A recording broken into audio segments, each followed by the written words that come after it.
Well, you know, it's weird. The Hudson Brother show was its own dynamic. We were regulars on the Sonny and Cher show, which was a huge variety show. And then they gave a summer replacement show to the Hudson Brothers. We were a rock band.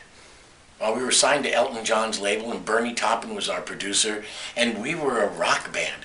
And it just happened to be that we were three brothers that were semi-attractive and funny. Gave us our own show. Didn't have a clue what we were doing, always looking at the wrong camera. We'd even argue. But there was a charm to it because the audience saw the family. And when they saw the family, they saw that we truly loved each other. So, developing characters. I mean, there were guys like Super Dave was one of our writers. You know, Steve Martin, some of Mel Brooks' guys, Ronnie Graham, the Unknown Comic. All these guys were like writers and regulars on our show. And they invent the emu, which was a bird, puppet, and the guy had a suit on like he was a safari guy with a fake arm around the bird, and this bird was violent.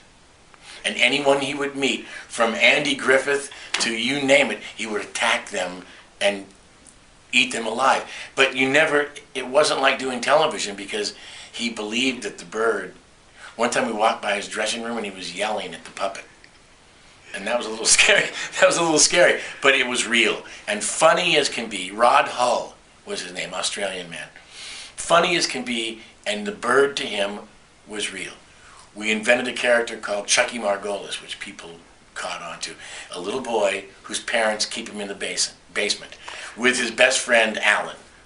And he's just down there, and it was shot like in a basement, and you just said, yeah, they throw food down to me. And it was just way ahead of its time. Funny, and there was a catchphrase, hey Margolis, like all the kids would look at him and say that, and it caught on. But in the meantime, it kind of destroyed our music career, because this was before MTV, this was before the social networks, and in those days, either you were a rock and roll guy doing rock and roll, or you were a television guy. And they'd already busted the Monkees for not being real musicians, and the Partridge Family, and all those guys were getting creamed. But we were a rock band that they put on television. You know, capped our teeth, straightened our hair, stuffed our pants, and all of a sudden there we were, and it was nothing like that. It was reversed. But the rock and roll audience went, oh, it's those funny guys from TV. And then the TV guys went, oh, it's that rock band. And we virtually crossed ourselves out.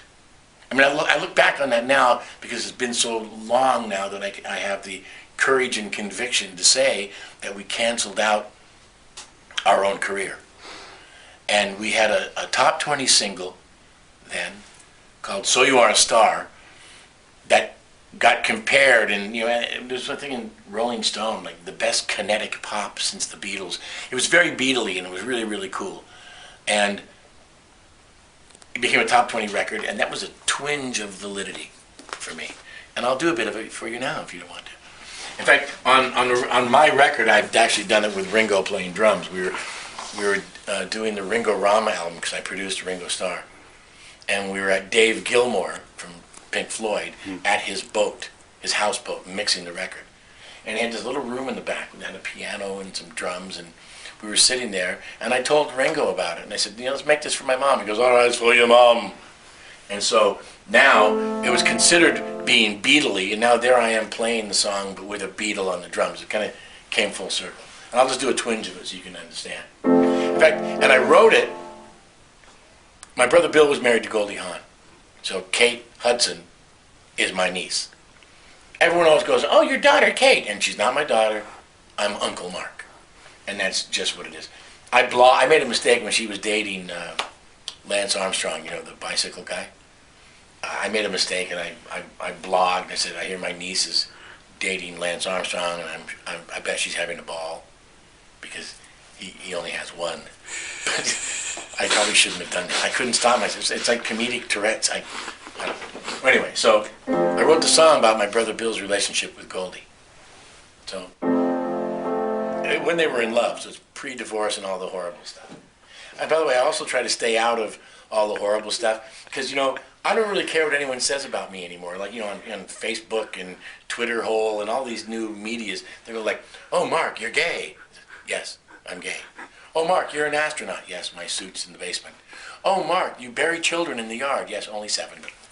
Oh, Mark, you're a Republican. Yes, of course. None of it's true. But if they want to say it, go ahead. I digress. So, listen to the words.